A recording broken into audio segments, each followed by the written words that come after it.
Hello and welcome back to Unrendered. My name is Tony Regisford and I'm chatting with the Honorable Daniel Cummings. Mr. Cummings, I call you Daniel, I call you Mr. Cummings, I call you the Honorable You can call me Waterman, it's quite an honor, man. Yes, you are in the business of opposition politics right now. Yes. Unfortunately, your party came fairly close to pulling off a victory in the 2010 elections. Some would say fortunately.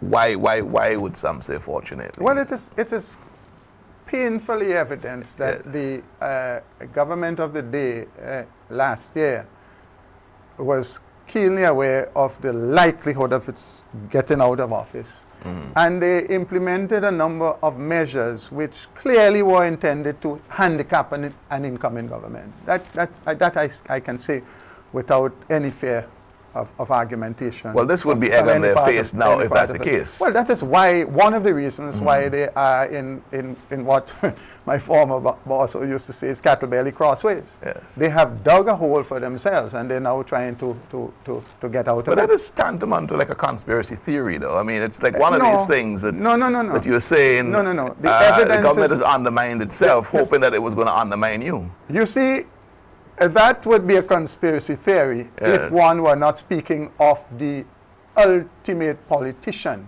that is Dr. Ralph Gonsalves. Every action of that goodly gentleman is based 100% on a political perspective.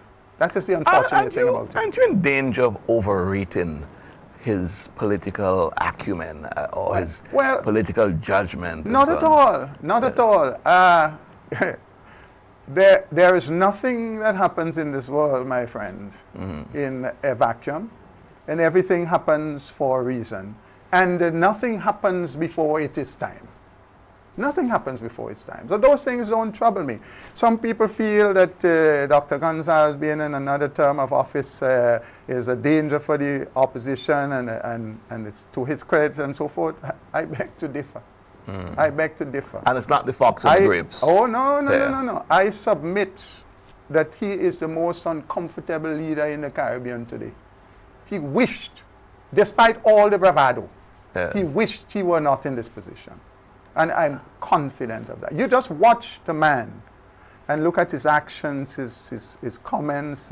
You realize he's a shadow of himself, literally and figuratively. He's a shadow of himself now. He's not at all comfortable. He has created an environment from which he's striving desperately. Yes. Is this a Daniel Cummings position, or is this a position, in terms of the way you've perceived Gonsalves and his discomfort, is it a position that the rank and file of your leadership and the... I speak here in my own personal capacity. This is my assessment. It's not to say that it's not shared by a number or most of my colleagues, but I'm not here espousing an NDP position. Yes. You see, the danger with this, though, is the straw man argument, where you create a scenario, and then you turn around and make that scenario fact, and then you start attacking it, and you may be in danger of doing that. Well, let me ask you this. You live in the society as I do. Yes.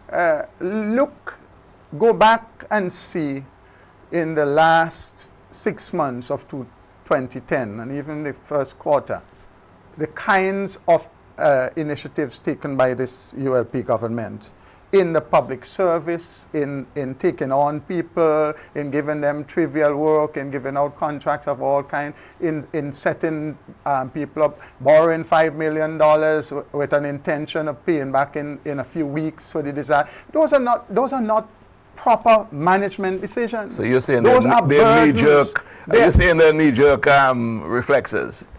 The bottom line is, we hit, we win. We miss, somebody else clean up the mess. It's the bottom line. And it is politically inspired. You don't have to be a political scientist to see through these things.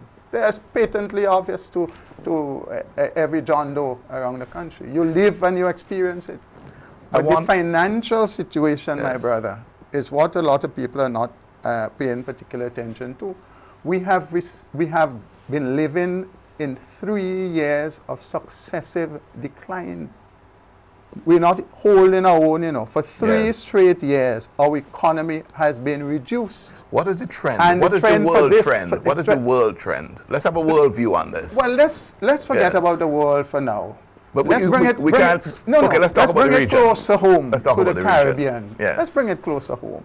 We all, and I deliberately choose the Caribbean because with the exception of Trinidad and Tobago. Comparing like with like. With the exception of Trinidad and Tobago, and to a lesser extent Jamaica that has bauxite, which is neither here nor there. We are dependent upon tourism, agriculture, little manufacturing, and what is left of the offshore sector as our economic pillars. So we're in the same khaki pants. Yes.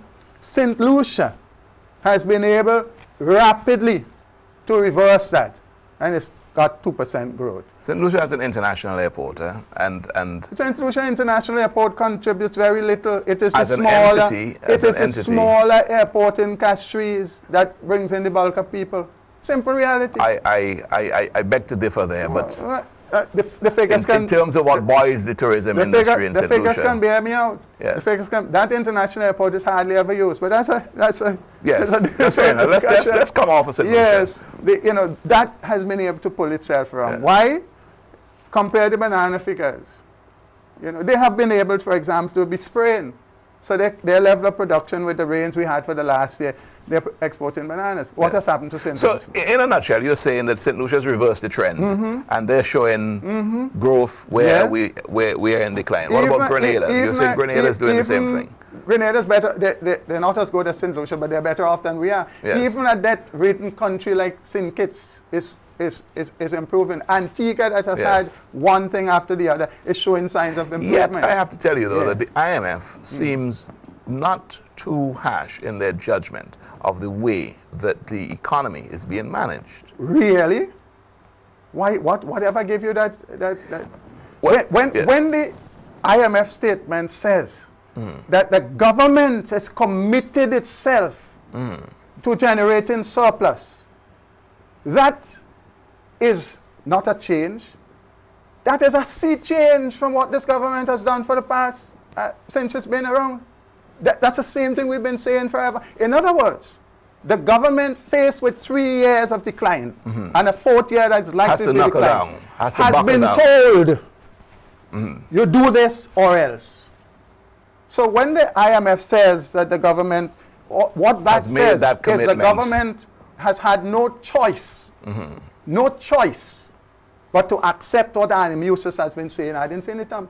You need to stop this stupid fiscal approach and be most prudent. Not to stop spending, you know, but to spend wisely. So you're saying invest in projects, for example, that can help the economy to grow. We have done, this government, my brother, show me one area where in 10 years this government has brought economic growth to any component of our country. Show me one. Well, you know, I'm not here to argue for the ULP, and I'm here to facilitate your opinions. And I appreciate that. It has to be said that the ULP, in their campaign manifesto, and certainly in their campaign, they were able to articulate their 5, what they call, I can't remember the term, whether building blocks or whatever. They were able to articulate that. And, they're very good at articulating. And quite well. Oh, they're very good at that. And they were able to convince the electorate you think that the previous 10 years... You think that is what convinced the electorate? Well, it was a free and fair election. No, WikiLeaks don't think so. Clearly, it is the bribery of the 99th hour that certainly 2005, and without question, the 2010 election. It is the money that was poured out at the last minute into certain strategic constituencies that sealed the deal. That is well known. That is overwhelming. Are you telling me, Mr. Cummings, that the NDP used no such tactics in any of the constituencies that they fought? My brother, North Leeward, for example. My brother, let me tell you, the New Democratic Party, in party's investment in the last election was clear-cut. We barely got funds for mobilizing people and purchasing some paraphernalia, posters, T-shirts, etc., etc. I can speak for West Kingstown. My own resources went into that campaign. Yes. So you were saying the NDP really fought this election with very little funds. We not only that. Nothing that we do is an attempt to convince people by gifts. Yes. That is not right. But to the onlooker, though, just going back to that campaign, to the onlooker, it would appear at one stage, leading into election, that the NDP, visibly in terms of the posters up and all these sorts of things, it would appear as if you were outspending the ULP. Far from it, man. So you're saying the ULP's fund was on the ground. They were spending and you were more visible. Oh, far from it. You see, people see a poster and say that is money. When you manage those things properly, because they're done in bulk, that's not money. Don't think out nowadays you print things, that's not money. That's relatively, that is chicken feed. And the other point about it, what was clear, while we were doing our posters and so forth, they clearly realized that they couldn't convince the electorate by sending the message out, because they have no message to send. Their campaign was rushed in the last couple of days by envelopes. Well, very clearly. It's interesting that you would say that they had no message. No. Because this was one of the strong criticisms. We're not turning back. This was one of the strong criticisms.